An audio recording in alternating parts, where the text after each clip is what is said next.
জয় কৃষ্ণা, রাধে রাধে। এখন থেকে ব্লগটা শুরু করছি। আর এখন দেখো সকাল 1:30 বাজে ঘড়িতে। আর এখন আজকে ঠাকুর পুজো দিয়েই ব্লগটা শুরু করছি। তো দেখো আজকে আমার ঠাকুরগুলোকে আমি কিরকম সাজিয়েছি।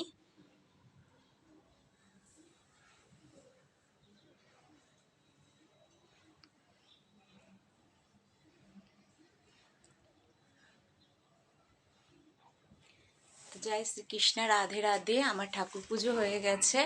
আর এখন আমি ঘরটা এখন ক্লিন করে নেবো। তো দেখতে থাকো আমার সাথে।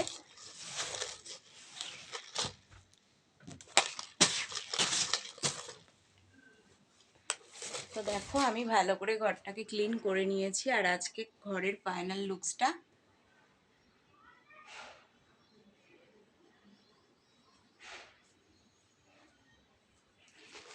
আর এখন ড্রেসিং টেবিলটাও একটু ক্লিন করে নেব।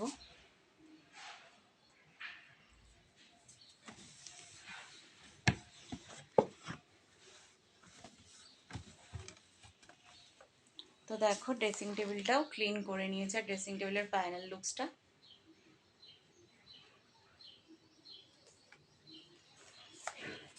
আর এবার আলনার ক্যাবিনেটটাও একটু পরিষ্কার করে নেবো। ফোনের রিসিভারটা।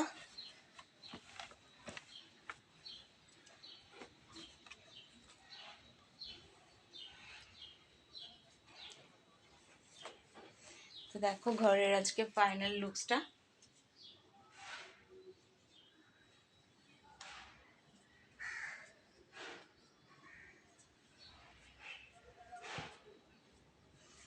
তো এখন ও ঘরটাতে চলে যাব। ও ঘরটাতে গিয়ে ওই ঘরের খাটটা একটু ক্লিন করব। দেখতে থাকো আমার সাথে।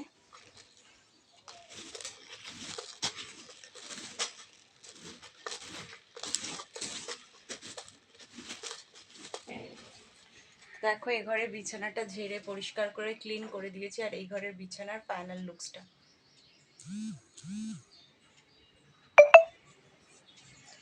আর এই জামা কাপড়গুলোকে আজকে সব একটা একটা করে গাইস পাট করে গুছিয়েছি। জায়গাটা যা হয়েছিল গাইস, কি বলবো। এখন সোফাটাকে একটু ক্লিন করে দেব।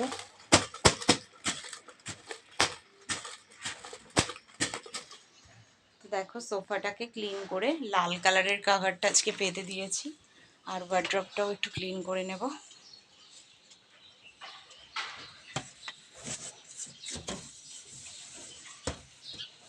তো আজকে দেখো ওয়ার্ড্রপ ফাইনালি ক্লিন হয়ে গেছে।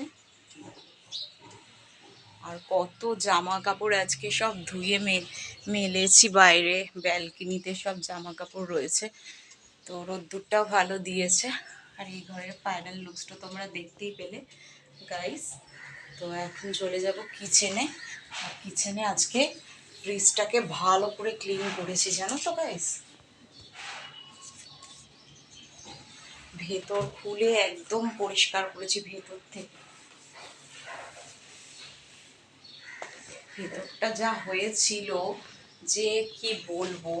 মানে অনেক দিন পর এইভাবে আমি ফ্রিজটাকে পরিষ্কার করেছি, অনেক দিন পর। মানে সব পুরো ফাঁকা করে ফ্রিজ, দেখছো ফ্রিজ পুরো একদম পরিষ্কার। সমস্তটা নামিয়ে ফাঁকা করে ডিমের জায়গাতে ডিমগুলোকে সাজিয়েছি এভাবে। এই র্যাকের মধ্যে এইগুলোকে সাজিয়েছি, এই র্যাকে এইগুলো সাজিয়েছি। মানে সব আলাদা আলাদা করে একটা একটা বের করে তবে ফ্রিজটা পরিষ্কার করেছি। ফ্রিজটা পরিষ্কার করা ভীষণই দরকার ছিল।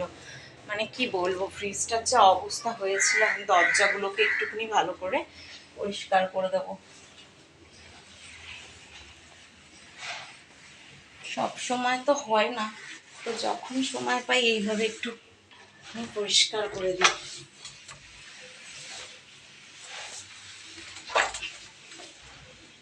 মেন দরজা, এই দরজাটা আজকে করলাম, আবার দুদিন বাদে ওইগুলো করবো। রোজ তো সম্ভব হয় না, একটু একটু করে করি কাজ।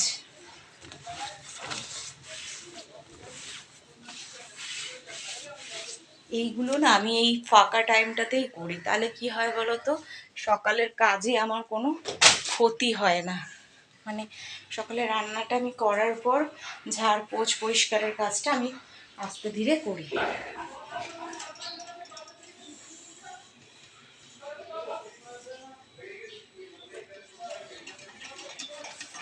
তো দেখো কাপ ডিশের জায়গাটাকেও ভালো করে এই যে বিটগুলো আছে না, এগুলোকে আমি ভালো করে একটা শুকনো কাপড় আর কলিন দিয়ে ভালো করে মুছি। তাহলে কী হয় বলো তো, রোজের যে রান্নার যে তেল কালিগুলো সেগুলো এখানে পড়ে না, আর এটা দেখতেও সুন্দর লাগে আর পরিষ্কার থাকে জিনিসটা। তো এর জন্য এগুলোকেও পরিষ্কার করে দিলাম একটা কাপড় দিয়ে। আর আজকের যে মেনু হয়েছে আমার, মানে আজকে কি রান্না করেছি, এখনই একটা ফিশ কারি বানিয়েছি। ফিশ কারিটা জাস্ট একটু গরম করবো। তো দেখো আজকে ফিশ কারি মানে চিংড়ি, বাগদা চিংড়ি রান্না করেছি। টক দই, টমেটো পেস্ট, শুকনো লঙ্কা আর হচ্ছে পেঁয়াজ, আদা রসুন বাটার পেস্ট দিয়ে একটা মাছের খুব সুন্দর ফিশ কারি রান্না করেছি। এটা 5 মিনিটের জন্য একটু ঢাকা দিতে রাখবো, তাহলেই আমার ফিশ কারিটা আজকে তৈরি হয়ে যাবে। আর কি কি দিয়ে করেছি সেটা তো আমি বললাম। টক দই দিয়েছি, আদা বাটা দিয়েছি, রসুন বাটা দিয়েছি, জিরা গুঁড়ো, লঙ্কা গুঁড়ো, হলুদ গুঁড়ো আর টমেটো সব দিয়ে একটা পেস্ট বানিয়ে তেলের মধ্যে একটু পেঁয়াজ, একটু শুকনো লঙ্কা ফোড়ন দিয়ে আলুগুলোকে নুন হলুদ দিয়ে ভেজে নিয়েছি প্রথমে। তারপরে মশলা দিয়ে কষিয়ে জল ঢেলে ফিশ কারিটা বানিয়েছি। তো দেখো ফিশ কারিটা ফুটে উঠেছে।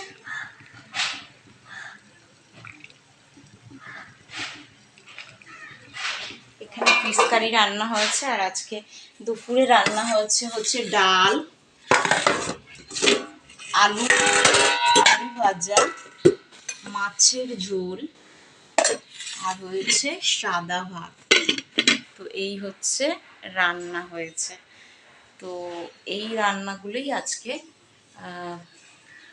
হয়েছে।